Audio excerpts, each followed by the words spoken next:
کبھی کسی کو دبانا نہیں، کبھی یہ مت سوچنا یہ میرا کیا بگاڑ لے گا۔ آج لوگ کہتے ہیں غریب آدمی ہے، میرا کیا بگاڑ لے گا، میرا کوئی کچھ نہیں بگاڑ سکتا، میرے پاس ٹور ہے، میرے پاس حکومت ہے، میرے پاس پاور ہے، زیادہ بات مت کرو مسل کے رکھ دوں گا، پتہ نہیں میرے نوکر ہو۔ اس طرح بات کرتے ہیں، نکلو یہاں سے۔ ایسے ایسے جملے استعمال کرتے ہیں لوگ کہ بندہ کانپ جائے کہ زبان پر یہ جملہ آتا کیسے ہے، میں کون ہوں یہ کہنا کیسے آتا ہے آپ کو۔ ارے میں اور آپ کچھ نہیں ہے۔ اور ایک بات یاد رکھنا، میں بہت پہلے کی بات ہے، پنجاب آیا تھا اور میں نے جملہ پنجاب سے ہی سیکھ کر گیا تھا۔ کمال کی بات ایک بندے کی زبان سے نکلی، پھر میں نے اس کو پکڑا، میں نے کہا ڈیفائن تو کرو یہ جملہ کیا ہے۔ اس بندے نے کمال کا جملہ کہا تھا کہ مضبوط آدمی سے نہ ڈرو، ماڑے آدمی سے ڈرو۔ تو میں نے کہا یار یہ کیا بات کر دی، کیا کمال کا جواب دیا۔ کہتا مضبوط تو بدلہ لے لے گا، ماڑا بدلہ نہیں لے گا، ماڑا فریاد کر دے گا۔ ہاں، اور پھر اللہ جو ہے نا وہ کمزوروں کے ساتھ ہے، اللہ ظالم کے نہیں مظلوم کے ساتھ ہے۔ پھر ظالم پر جب وہ بدلہ لیتا ہے تو ظالم بچتا نہیں۔ تو کبھی زندگی میں کسی کی ہائے نہ لیں، پلیز زندگی ایسے گزارو کہ لوگ مجھے دعائیں دیں، مجھے بد دعائیں نہ دیں۔ میرا گھر تو بن گیا، فیکٹری تو بن گئی، کاروبار تو چمک گیا، مشہور تو میں ہو گیا ہیں، دنیا میں نام بھی ہو گیا، مگر کچھ لوگوں کو میں ذلیل کر کے آگے بڑھا، کچھ کو میں نے ان کا حق دبایا۔ برباد ہونے میں دیر نہیں لگے گی۔ بلکہ میں ایک اور مشورہ دیتا ہوں، میں کہتا رہتا ہوں بیان میں، کبھی زندگی میں آپ کو ایسا محسوس ہونا کہ یار لائف بہت کمال کی گزر رہی تھی، بڑی اچھی صحت تھی، کاروبار بھی سیٹ، فیملی بھی مزے میں، مگر اچانک ایک ایک کر کے چیزیں بگڑ رہی ہیں، کاروبار ڈسٹرب ہو رہا ہے، مسائل آ رہے ہیں، فیملی میں جھگڑے شروع ہو گئے ہیں، صحت خراب ہو رہی ہے، تو دیکھ لو کسی کا دل تو نہیں دکھا دیا، کسی کی ہائے تو نہیں لے لی، بنا بنایا سب تباہ ہو جاتا۔ تو زندگی کا اصول بنایا۔ اچھا پھر شیطان پتہ کیا کرتا ہے، ہمیں یاد آ جاتا ہے، ہم انسان ہیں نا، ہمیں یاد آ جاتا ہے کہ ہاں یار اس دن ملازم کو، اس دن اس غریب آدمی کو، اس دن ٹھیلے والے کو، مسجد کے خادم کو، ہاں نہ مسجد کے اندر آ کے لوگ ذلیل کر کے جاتے ہیں۔ بھائی آپ 5 وقت کے نمازی ہیں، اس کا مطلب مسجد کے مالک ہو گئے؟ آپ نے مسجد بنائی ہے تو کیا مسجد کے مالک ہو گئے؟ یہ اللہ کا گھر ہے، کسی کا گھر نہیں۔ جس نے بھی پیسے دیے ہوں، جو بھی انتظام کر رہا ہے، سب خادم ہے، مالک رب ہے۔ تو کبھی یہ کسی کو اجازت نہیں ہے کہ کسی امام صاحب، کسی مؤذن، کسی نمازی، کسی خادم کو ذلیل کر کے چلا جائے، نہیں، زندگی میں کبھی بھی نہیں۔ اگر آپ نے کسی کا دل دکھایا ہے تو شیطان پتہ ہے دماغ میں کیا ڈالتا ہے، یار آئندہ نہیں کروں گا، نہیں، آپ کو اس سے معافی مانگنی پڑے گی، اس کو راضی کرنا ہوگا۔ وہ جب تک راضی نہیں ہوگا رب بھی راضی نہیں ہوگا۔ دل بڑا کریں، ہمت کریں، معافی مانگے، بے شک وہ غریب ہے۔ مجھے یاد ہے، بہت پرانی بات ہے، ایک بیان اسی طرح کا ہوا، بہت فیکٹری اونرز تھے اور تاجران تھے، ان میں اس موضوع پہ بیان تھا کہ کسی کا دل مت دکھاؤ، دکھایا ہے تو معافی مانگ لو۔ مجھے 2 دن بعد ایک فیکٹری اونر کا فون آیا، کہتا جس دن آپ کا بیان سنا رات بھر سویا نہیں، کیونکہ اسی دن میں نے اپنی آفس کے اندر اپنے ملازم کو سب کے سامنے ذلیل کیا تھا۔ غلطی ہو گئی تھی اس سے کوئی، مگر میرے منہ میں جو آیا میں نے اس کو بول دیا۔ آج کل تو یہی ہوتا ہے نا، گالی بھی دیتے ہیں، ڈانٹتے بھی ہیں، بعضوں کا تھپڑ بھی مار دیتے ہیں۔ وہ غریب آدمی ہے، نوکری چھوڑ کے کہاں جائے گا؟ بھائی سیٹھ صاحب، وہ آپ کا نوکر ضرور ہے، مگر وہ سرکار علیہ السلام کا امتی بھی ہے، وہ اللہ کا بندہ بھی ہے، اس کا دل توڑنے کی اجازت نہیں، اپنی بیوی کا دل توڑنے کی اجازت نہیں ہے، یہ تو ملازم ہے۔ وہ کہتا ہے میں ساری رات سوچتا رہا کہ یار غلطی تو ہو گئی ہے، اللہ کو کیسے راضی کروں گا، اللہ ناراض ہو جائے گا تو میرا کیا بنے گا۔ کہتا ہے اگلے دن میں نے ہمت کی، تمام لوگوں کو جمع کیا، اپنے اس غریب ملازم کو بلایا اور سب کے سامنے اس سے معافی مانگی۔ کہتا اب یقین کریں اتنی سکون کی نیند آئی ہے، اتنی مجھے سکون ہو گیا ہے۔ اب میں نے کہا یہ تم نے کام کیا، اصل یہ کرنا مشکل ہے، شیطان کرنے نہیں دیتا، یاد آ جاتا ہے مگر ہمت نہیں ہوتی کہ یار میں کیسے معافی مانگوں۔ اب میں جو جملہ کہنے جا رہا ہوں نا وہ ہے تھوڑا مشکل، مگر اللہ میرے پیر و مرشد کو سلامت رکھے۔ امیر اہل سنت جیسی تربیت کرنے والا ہمیں ملا ہے، یہ اللہ کا بہت بڑا احسان ہے۔ آپ نے ایک بار مدنی مذاکرے میں وہ جملے کہے بندہ کانپ جائے، سوچ بھی نہیں جاتی تھی ادھر۔ آپ فرماتے ہیں، ہم تو یہ سمجھتے ہیں نا کہ سیٹھ ملازم کا دل نہیں توڑ سکتا، آپ فرماتے ہیں کہ اگر باپ نے اپنے بیٹے کے ساتھ زیادتی کی ہے تو باپ کو بیٹے سے معافی مانگنی پڑے گی، شوہر نے بیوی کے ساتھ زیادتی کی ہے تو شوہر کو اپنی بیوی سے معافی مانگنی پڑے گی۔ اور ایک اسٹیپ آگے بڑھ کر آپ کہتے ہیں، فرماتے اگر پیر نے مرید کا دل دکھایا ہے تو پیر کو مرید سے معافی مانگنی پڑے گی۔ یہ میرا اسلام ہے۔ میں کہتا ہوں میں معافی مانگوں، میں معافی مانگوں اتنا بڑا ہو کر؟ ارے بھائی پھر سبحان اللہ اس کی تشریح بیان کی، فرمایا پیر والد اور سیٹھ کیا ہے؟ سرکار دو عالم علیہ الصلوۃ والسلام صحابہ کے سامنے کھڑے ہو کر فرماتے کسی کا دل دکھا ہے، کسی کا حق اگر تلف ہو گیا ہے تو مجھ سے بدلہ لے لے۔ یہ تربیت مصطفیٰ کریم علیہ الصلوۃ والسلام کی ہے۔ اور میں کہوں کہ میں آگے بڑھ کر نہیں، یہ بڑھیا کی فریاد یاد رکھنا کہ اے اللہ میں تو نہیں دیکھ رہی تھی، تو دیکھ رہا تھا، میں کمزور تھی اور ظالم نے میرا گھر ڈھا دیا۔ ظلم نہ کرنا، کبھی ظلم نہ کرنا، کبھی زیادتی نہ کرنا، تھوڑا ہمارا حصہ تھوڑا مل جائے میں تھوڑا منظور ہے، کسی کا حق دبا کر نہیں چاہیے، کسی کی زمین پر قبضہ کر کے نہیں چاہیے، کسی یتیم کا مال کھا کر، کسی بہن کا ورثہ۔ بدقسمتی سے لوگ اپنی بہنوں کو ورثہ نہیں دیتے ہیں، اپنے خاندان کے یتیم بچوں کو ورثہ نہیں دیتے۔ کدھر جاؤ گے یہ پیسہ لے کر؟ کدھر جاؤ گے یہ مال لے کر؟ کبھی زندگی میں یہ کام نہ کرنا، یہ پیسہ کسی کام کا نہیں ہے، وہ بربادی، وہ بیماری، وہ پرابلم لے کر آئے گا، پھر آپ کو پتہ بھی نہیں چلے گا اور سارا معاملہ ہی ہاتھ سے نکل جائے گا۔ اللہ مجھے بھی اور آپ کو بھی مسلمانوں کا خیر خواہ بنا دے، میری وجہ سے لوگ خوش ہوں، میری وجہ سے لوگوں کے چہروں پر مسکراہٹیں آئیں، آسانیاں آئیں، نہ کہ میری وجہ سے تکلیف آئے۔ وَتُعِزُّ مَن تَشَاءُ وَتُذِلُّ مَن تَشَاءُ بِيَدِكَ الْخَيْرُ إِنَّكَ عَلَىٰ كُلِّ شَيْءٍ قَدِيرٌ۔ اور تو جسے چاہتا ہے عزت دیتا ہے، جسے چاہتا ہے ذلت دیتا ہے، تمام بھلائی تیرے ہی ہاتھ میں ہے، بے شک تو ہر شے پر قدرت رکھنے والا ہے۔ تو پتا چلا کہ عزت دینے والا بھی رب ہے، ذلت دینے والا بھی رب ہے، اسے ناراض کرو گے وہ تمہیں ذلیل کر دے گا۔ اے میرے پیارے اسلامی بھائیوں، ایک اور بات یاد رکھیں، ہم بعض اوقات سمجھتے ہیں کہ یار لوگ میرے بارے میں باتیں کر رہے ہیں، یار میسج چل رہے ہیں، سوشل میڈیا پر بات ہو رہی ہے، یہ دماغ سے بات نکال دو۔ پورا پاکستان کسی کو ذلیل کرنا چاہے، میرے رب نے عزت لکھی ہے، اسے کوئی ذلیل نہیں کر سکتا، اسے عروج ہی مل رہا ہے، اور سارے مل کے اس کو عزت بڑھانا چاہیں اور اللہ نے ذلیل کرنا ہے تو وہ ذلیل ہو کر رہے گا، کیونکہ عزت اللہ کے پاس میں ہے، عزت اس کے دستے قدرت میں ہے، ہم نے اس کو راضی کرنا ہے۔ دنیا والوں کو راضی کرنے کے لیے اپنے مالک کو ناراض مت کر بیٹھنا۔ کچھ لوگ کام ایسے کرتے ہیں کہ دنیا والے راضی ہو جائیں، دنیا میں مشہور ہو جاؤں، دنیا میں میرے فالوور بن جائیں۔ یہ دیکھو کہ یہ جو کام کر رہے ہو اس میں رب راضی ہے کہ نہیں؟ دنیا والے تو راضی ہو گئے، کہیں رب ناراض نہ ہو گیا۔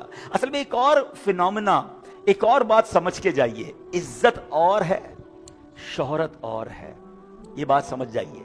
ہم جو بھاگ رہے ہیں نا، یہ ایکچولی عزت کے پیچھے نہیں، شہرت کے پیچھے بھاگ رہے ہیں۔ رسپیکٹ اور fame, these are two different things. اب میں آپ کو اس کو، آپ کہیں گے اس کا یہ کیا بات ہوئی، عزت اور شہرت میں فرق کیسے؟ میں آپ کو سمجھاتا ہوں۔ ابھی محرم میں ماشاءاللہ آپ سب نے کئی بیانات سنے، ایک ہستی کا بار بار ذکر سنا، بڑی عقیدت سے سنا، وہ کون تھے؟ امام عالی مقام، امام حسین رضی اللہ۔ سب عزت کرتے ہو، ہمارے بچے قربان ان پر، مگر ایک اور بدبخت کا بھی ذکر سنا، اور تقریباً روز ہی سنا۔ کس کا سنا؟ یزید کا سنا ہے، کتنا مشہور ہے، جو امام حسین کو جانتا ہے وہ یزید کو بھی جانتا ہے، تو مشہور تو وہ بھی ہے۔ اوئے ہوئے ہوئے، یزید کے تو لاکھوں جانتے ہیں اس کو، کروڑوں لوگ جانتے ہیں۔ شیطان کو کون نہیں جانتا؟ شیطان سے زیادہ مشہور کون ہے؟ اگر شیطان کا فیس بک پیج ہوتا تو پتہ نہیں کتنے بلین فالوور ہوتے اس کے، ہر مذہب والا شیطان کو جانتا ہے۔ یزید اور امام حسین کو تو مسلمان جانتے ہیں نا بھائی، شیطان کو تو ہر دنیا کا مذہب والا جانتا ہے، موسٹ پاپولر۔ تو یہ عزت ہے کیا؟ یہ شہرت ہے۔ یزید کی شہرت ہے اس کے ظلم کی وجہ سے، میرے امام کی شہرت ہے قربانی کی وجہ سے۔ یزید کو لوگ جانتے ہیں زیادتی، جبر اور بدکاری کی وجہ سے، میرے امام کو لوگ اپنے دلوں میں بساتے ہیں۔ کیوں بساتے ہیں؟ کیونکہ ان کی پرہیزگاری، ان کی سبحان اللہ شان، ان کی شوکت، وہ نبی پاک کے نواسے ہیں۔ فرق سمجھ آیا؟ حسین بھی مشہور ہے، یزید کو بھی کچھ لوگ جانتے ہیں، مگر امام حسین ہمارے دل میں بستے ہیں۔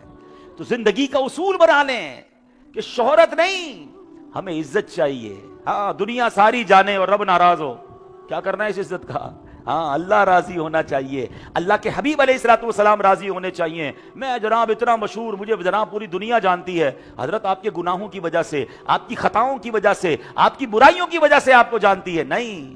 اللہ اکبر۔ یہ جو امت ہے نا، اس امت کو نبی پاک علیہ الصلوۃ والسلام نے اللہ کی طرف سے گواہ فرمایا۔ ایک حدیث پاک ہے، پیارے آقا علیہ الصلوۃ والسلام کہیں جلوہ فرما تھے، قریب سے ایک جنازہ گزرا، لوگوں نے کہا بڑا برا آدمی تھا، بڑا بدبخت، بہت گناہگار. نبی پاک نے فرمایا وجبت, واجب ہو گئی. تھوڑی دیر بعد ایک اور جنازہ گزرا. لوگوں نے کہا بڑا نیک انسان تھا, بڑا اچھا آدمی تھا, سبحان اللہ, لوگوں کی مدد کرنے والا تھا. میں حدیث کا خلاصہ بیان کر رہا ہوں. میرے آقا نے فرمایا وجبت, واجب ہو گئی. صحابہ نے کہا حضور پہلے بھی ایک جنازہ گزرا, آپ نے فرمایا واجب ہو گئی, دوبارہ گزرا, آپ نے کہا واجب ہو گئی. فرمایا جو بندہ پہلے گزرا, مرنے کے بعد لوگوں نے کہا برا آدمی تھا, تکلیف دینے والا تھا, پریشان کرنے والا تھا, برائیوں میں مبتلا تھا, اس پر جہنم واجب ہو گئی. اور ایک دوسرا جنازہ گزرا, لوگوں نے کہا کیا انسان تھا, کتنا اچھا آدمی تھا, مدد کرنے والا, نیکیاں کرنے والا. آقا نے فرمایا اس پر جنت واجب ہو گئی. اور پھر فرمایا تم لوگ اللہ کی طرف سے گواہ ہو, یعنی مخلوق خدا جس کے بارے میں مرنے کے بعد اچھی بات کرے وہ جنتی ہو جاتا ہے. اب سوچو کیا زندگی گزار رہے ہو, مرنے کے بعد اچھی باتیں ہوں گی یا مرنے کے بعد بھی میری برائیاں ہوں گی, میری برائیاں کنٹینیو رہیں گی. یہ کچھ لوگوں کو عجب شوق ہو گیا ہے, سوشل میڈیا پہ جانا ہے اور اپنا ایک تو غلط چیز دیکھی اس کو شیئر کر رہے ہیں, اس کو آگے بڑھا رہے ہیں کہ میں نے گناہ کر لیا اب تم کرو. کیا کر رہے ہو بھائی؟ آپ نے تو جو گناہ کیا اس کی توبہ کر لو گے, جو ساری دنیا آپ کی وجہ سے گناہ کرے گی, نہ کریں ایسا. تو اپنی زندگی کا یہ اصول بنانا ہے کہ اپنی زندگی ایسے گزارنی ہے کہ انشاءاللہ دنیا سے جائیں. سبحان اللہ, بزرگ کہتے ہیں نا جب تم دنیا میں آئے تھے تم رو رہے تھے, دنیا میں زندگی ایسی گزار کے جاؤ. اچھا جب ہم آتے ہیں بچہ رو رہا ہوتا ہے, لوگ ہنس رہے ہوتے ہیں, رشتہ دار مسکرا رہے ہوتے ہیں. فرمایا دنیا میں تم آئے تو تم رو رہے تھے, تمہارے آس پاس والے ہنس رہے تھے, مگر جانا ایسے کہ تمہارے چہرے پہ مسکراہٹ ہو اور لوگوں کی آنکھوں میں آنسو ہو. لوگ کہیں کہ کیا نیک بندہ چلا گیا, مگر تم مسکراتے ہوئے جا رہے ہو کیونکہ سرکار کی دید نصیب ہو رہی ہے. تو یہ بات سمجھنی ہے کہ زندگی کا ہمیں اصول کیا رکھنا ہے. عزت کہاں سے ملنی ہے؟ اللہ کی بارگاہ سے ملنی ہے. اللہ اکبر. یہ جو غیر مسلم تھے نا, یہ اللہ کو چھوڑ کر بتوں کی عبادت کرتے تھے. کیوں؟ قرآن کہتا ہے لِيَكُونُوا لَهُمْ عِزًّا, کہ وہ انہیں زور دیں. یہ تمام بت مل کر کوئی عزت دے دیں گے مگر عزت نہیں ملی. اللہ اکبر. ادھر ادھر عزت تلاش کرنے والے کو سبحان اللہ. علامہ اقبال نے کمال کی بات لکھی نا, اگر یہ شاعر مشرق کا شعر سمجھ جائے نا کہ ادھر ادھر سجدے نہ کرو, ادھر ادھر سر مت جھکاؤ, ادھر ادھر چاپلوسیاں مت کرو. وہ کہتے نا لوگوں کی, مالداروں کی, مشہور لوگوں کی آگے پیچھے گھوموں, مجھے بھی عزت مل جائے. کمال کی بات کرتے ہیں شاعر مشرق, کہتے ہیں یہ ایک سجدہ جسے تو گراں سمجھتا ہے, اللہ کی بارگاہ کا سجدہ کرتا نہیں, لوگوں کے آگے پیچھے گھوم رہا ہے. یہ ایک سجدہ جسے تو گراں سمجھتا ہے, ہزار سجدے سے دیتا ہے آدمی کو نجات. ارے ادھر ادھر سر نہیں جھکانا پڑے گا, اگر رب کی بارگاہ میں سر جھکا لو, اسے راضی کر لو. اور یہی بات سیدی اعلیٰ حضرت نے ایک اور عشق بھرے انداز میں ہمیں سمجھا دی. اے دنیا والوں کے چکر لگانے والوں, میرے رضا کیا خوبصورت بات کہتے ہیں. کہتے ہیں کروں مدح اہل دول رضا, پڑے اس بلا میں میری بلا. کہتے میں پیسے والوں کی مدح سرائی کروں, میں مالداروں کے چکر لگاؤں, ارے اس بلا میں میری بلا پڑے. کروں مدح اہل دول رضا, پڑے اس بلا میں میری بلا. میں گدا ہوں اپنے کریم کا, میرا دین پارائے نہ نہیں. ارے میں حضور کا غلام ہوں, میرا دین کوئی روٹی کا ٹکڑا نہیں ہے کہ تھوڑے پیسے کے لیے پہلے اس کو سلام کروں, پھر تھوڑے پیسے کے لیے اس کی عزت کروں, پھر اس کے در کے چکر لگاؤں کہ یہ مجھے عزت دے دے گا. نہیں نہیں, میرا دین کوئی روٹی کا ٹکڑا نہیں کہ میں دنیا والوں کی مدح سرائی کروں. میں گدا ہوں اپنے کریم کا, میں غلام ہوں اپنے آقا کا, میرا دین پارائے نہ نہیں. تو جب بھی زندگی میں میرے پیارے اسلامی بھائیوں کاروبار کے دوران, یا کاروباری لوگ بھی بیٹھے ہیں, کبھی کبھی کوئی ڈیل آ جاتی ہے, نفع آ جاتا ہے, بندے کو جی چاہتا ہے یار سودا بڑا اچھا ہے, تھوڑا جھوٹ بولنا پڑے گا, تھوڑی ملاوٹ کرنی پڑے گی, تھوڑا سود کا کام کرنا پڑے گا, تھوڑی رشوت کرنی پڑے گی. تو یہ شعر یاد کر لینا, میں گدا ہوں اپنے کریم کا, میرا دین پارائے نہ نہیں. میرا دین روٹی کا ٹکڑا نہیں ہے کہ تھوڑے پیسوں کے لیے, کچھ لوگوں کو راضی کرنے کے لیے میں اپنے اللہ اور اس کے رسول کو ناراض کر دوں. تو بہرحال آج قرآن کے ذریعے یہ پیسج لے کر جائیں کہ عزت ساری کی ساری اللہ کے پاس ہے, عزت ملنی اس سے ہے, تو کسی اور کو نہیں, اپنے رب کو راضی کرنا ہے. زندگی ایسے گزاریں کہ اللہ راضی ہو جائے, اللہ کے حبیب علیہ الصلوۃ والسلام ہم سے راضی ہو جائیں, اور اللہ کے بندے بھی ہم سے ناراض نہ ہوں. زیادتی نہیں کرنی, ظلم نہیں کرنا ہے. اللہ اکبر. آج کل تو لوگ جھوٹی گواہی دیتے ہیں اپنے دوست کو بچانے کے لیے, اپنا کوئی مسئلہ سیدھا کرنے کے لیے. کوئی اللہ نہ کرے پیسوں کی لالچ میں کسی کے بارے میں غلط بات کر دیتے ہیں. یہ کتنا برا عمل ہے. سرکار دو عالم علیہ الصلوۃ والسلام سے پوچھا گیا کبیرہ گناہوں کے بارے میں, بگیسٹ سنز, یا رسول Allah please tell us about big sins, کبیرہ گناہ. نبی پاک علیہ الصلوۃ والسلام نے فرمایا الا انبئکم باکبر الکبائر, کیا میں تمہیں بہت بڑے کبیرہ گناہ کے بارے میں نہ بتاؤں؟ Can I explain you about the biggest crime, biggest sin? پوچھا گیا جی حضور فرمائیے. خود ہی پیارے آقا نے پہ جواب دیا شہادت الزور, یعنی جھوٹی گواہی یہ بہت بڑا گناہ ہے. یعنی بڑے بڑے ٹاپ آف دا لسٹ اگر کوئی سن ہے تو فالس وٹنس, جھوٹی گواہی دینا. اللہ اکبر, یہ کس قدر بڑا گناہ اور کیسا عام ہو گیا ہے. آج کل چند ہزار لے کر عدالتوں میں جھوٹے گواہ مل جاتے ہیں. تو جناب جھوٹی گواہی دے کر اگلے کو مروا دیا, اگلے کو پھنسوا دیا. ہاں میں نے دیکھا تھا جج صاحب اس نے یہ کیا تھا. وہ بندہ جائے گا اللہ کی بارگاہ میں جواب کیا دے گا؟ جو کسی کے بارے میں جھوٹی گواہی دے رہا ہے وہ قیامت کے دن منہ کیا دکھائے گا؟ اچھا ایسا نہیں یہ کورٹ کچہری, اب کوئی ہو سکتا ہے کہ یار یہ تو کورٹ کچہری کی بات ہے, نہیں ہماری فیملیز میں یہ ہو رہا ہے. یہ implementation about the false witness, جھوٹی گواہی ہماری روزمرہ کی زندگی میں بھی چل رہا ہے. وہ کیسے؟ اب میں بتاتا ہوں. مثال کے طور پہ گھر میں لڑائی ہو گئی ساس بہو کی, بیچارہ شوہر گھر گیا, بیوی کہتی آپ کی ماں نے تو یہ کہا تھا. ماں نے حالانکہ نہیں کہا, یا اس انداز میں نہیں کہا, اس کو ایسا ٹویسٹ کر کے بتایا کہ بندہ ماں کے خلاف ہو جاتا ہے. اچھا ماں کے پاس جا, ماں کہتی بیوی نے یہ کہا تھا, میں تو نہیں رہوں گی اس کے ساتھ. اب ماں سوچے کہ کیا واقعی اس کی بیوی نے یہ کہا تھا, ند بھاوچ کے اندر یا جھوٹے الزام چل رہے ہوتے ہیں. نہیں, میری بہنیں جو سن رہی ہیں, وہ فیملی ممبر جو سن رہے ہیں, جو بھائی بھائی کو لڑانے کے لیے, شوہر بیوی کو لڑانے کے لیے, بہن بہن کو لڑانے کے لیے جھوٹی گواہی دیتے ہیں اور چاہتے ہیں کہ گھر ٹوٹ جائے. اب سوچیں یہ کتنا بڑا گناہ ہے, یہ کتنا بڑا کبیرہ گناہ ہے. آپ ذرا غور کریں نا. دیکھیں ابھی بات کیا ہوئی کہ جھوٹ سے بچنے کا قرآن حکم دے رہا ہے. جھوٹ بعض صورتوں میں کبیرہ گناہ ہے, مگر آپ کو معلوم ہے سلوک کروانا, جوڑنا ہے, کنیکٹ کرنا, یہ اللہ کو کتنا پسند ہے کہ وہ بعض صورتیں جہاں جھوٹ بولنے کی اجازت ہے, جہاں پرمیشن دی گئی کہ انسان جھوٹ بول سکتا ہے, وہاں ایک پرمیشن یہ بھی ہے کہ اگر دو مسلمانوں میں دوری ہو گئی ہے نا, دو بھائی لڑ پڑے ہیں, دو بہنوں میں جدائی ہو گئی ہے, میاں بیوی میں جدائی ہو گئی ہے, تو آپ دونوں کے درمیان سلو کروانے کے لیے جھوٹ بول سکتے ہیں. اس کی صورتیں ہیں, اس کی ڈیٹیل ہے پوری, مگر میں سمجھانا چاہ رہا ہوں کہ کتنا شریعت کو پسند ہے کہ مسلمانوں کو کنیکٹ کیا جائے. وہ لوگ اللہ کی بارگاہ میں کیا جواب دیں گے جو ڈسکنیکٹ کرتے ہیں, جو رشتہ داریاں توڑوا رہے ہیں, جو پارٹنرشپ ختم کروا رہے ہیں, جو دو مسلمانوں کے درمیان دوریاں ڈال رہے ہیں. پتہ چلا اس نے یہ کہا تھا آپ کے بارے میں. اچھا تھوڑی دیر میں آپ کسی بھائی کے پاس بیٹھے ہیں اور اس نے کسی اپنے دوست, اپنے پارٹنر یا کسی دوسرے اسلامی بھائی کے بارے میں غلط بات کری دی کہ یار وہ بندہ ٹھیک نہیں ہے یا اس کا یہ پرابلم ہے, واٹس ایور. آپ پر کب واجب ہے کہ آپ وہاں پہنچائیں؟ ہیں آپ کے اچھا بھائی مجھے تو مل گئی ایک بات زبردست مل گئی, اب پوری رات مزیدار گزرے گی. اس کو فون کیا, ہاں بھائی کیا حال ہے, ٹھیک ہو, میں فلاں جگہ گیا تو تمہارے بارے میں تو یہ بات ہو رہی تھی. اللہ اکبر, وائے, تاکہ دونوں میں دوری ہو. اچھا اگلا بھی بڑا بھولا بھالا, کیا بھولا بھالا کہوں اس کو بھی, عقل اتنی نہیں ہے. اچھا یہ میرے بھائی نے میرے بارے میں ایسا کہا, میرے دوست نے کہا, فلاں نمازی نے کہا, اب میں بھی نہیں چھوڑوں گا. وہ لڑائی کے لیے آمادہ ہو گیا. ارے بھائی وہ چغل خوری کر رہا ہے, تم دونوں کے درمیان دوری ڈال رہے ہو اور تم کان کے کچے اس کی بات بھی مان رہے ہو. وہ لوگ سوچیں جو ادھر کی بات ادھر پہنچاتے ہیں. اگر آپ کے سامنے کسی نے کسی کا کوئی مائنس پوائنٹ ذکر کر بھی دیا تو آپ پر کب واجب ہے دوسرے تک پہنچانا؟ چھوڑ دینا, بھول جائیں, کارپٹ کے اندر ڈال دیں, بھلا دیں اس بات کو تاکہ مسلمانوں میں لڑائی نہ ہو.